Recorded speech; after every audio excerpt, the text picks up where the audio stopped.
Negative life events can result in extreme emotional overwhelm. These events can include divorce or a relationship ending, getting laid off work, or a business deal going south, health issues, the death of a loved one, or any other life event that could have brought you emotional suffering. What do these events have in common? To the mind, they represent loss. They represent extreme change, and the ego does not like change. These also represent powerlessness, and with that comes all of the low vibrational emotions around that level of consciousness. Just as you can feel the blissful overwhelm of joy and higher levels of consciousness from all the other good emotions rushing in, the same happens at very low levels of conscious energy. With powerlessness being at the bottom, lower vibrational thoughts start flooding in that align with this state of being, making it even harder to escape, making it feel much easier to climb into the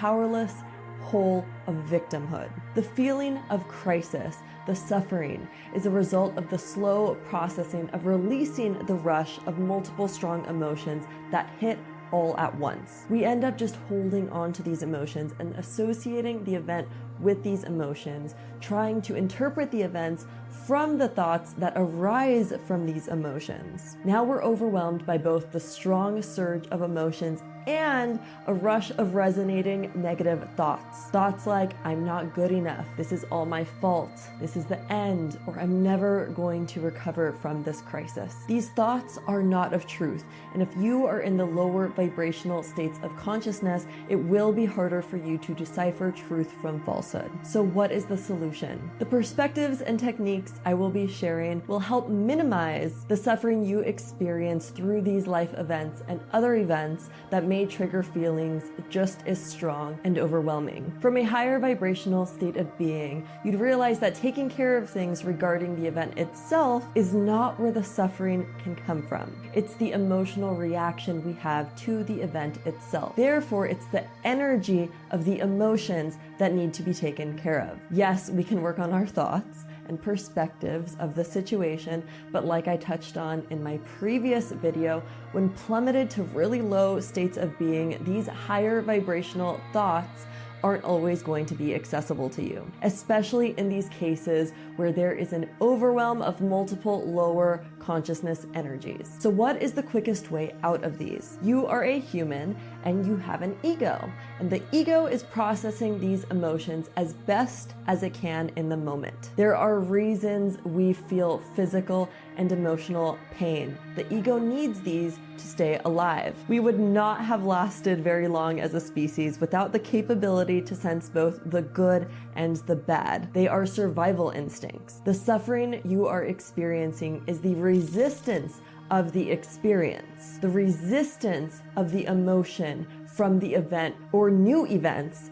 that may have transpired as a result of reacting from the state of emotion, causing more problems. Not all experiences feel good. I think we are well aware of that, but there is beauty that can be taken in all experiences. The pain might be present, but when we stop resisting it, when we let go and let the pain of the experience flow through us, we can be the observer of the experience rather than clinging to it and prolonging suffering. The prolonged suffering is the attachment to the states brought about by the experience. It is the association of self to the experience, but that is not who we are. We are not even the biological machine processing the pain. We are the experiencer of it all, the awareness of the experience. In surrendering to the experience, you let go of the bottled up emotions held within you. In complete surrendering to your life experiences, you let these emotions flow through you. When processing these emotions, it can be helpful to imagine the energies of the emotion. And as you try to let go and process the emotions, you can imagine this energy dissipating away. You can also align your breath with these visualizations of the energy dissipating away from your aura. You can intentionally sit back as the observer of the experience to help escape the grip of victimhood. It's up to you how much longer you want to prolong the healing process. Some choose to hold on to it for a lifetime, identifying with it or using it to place responsibility of the direction of their life. But your will to come out stronger is greater than the will of these lower vibrational levels of consciousness.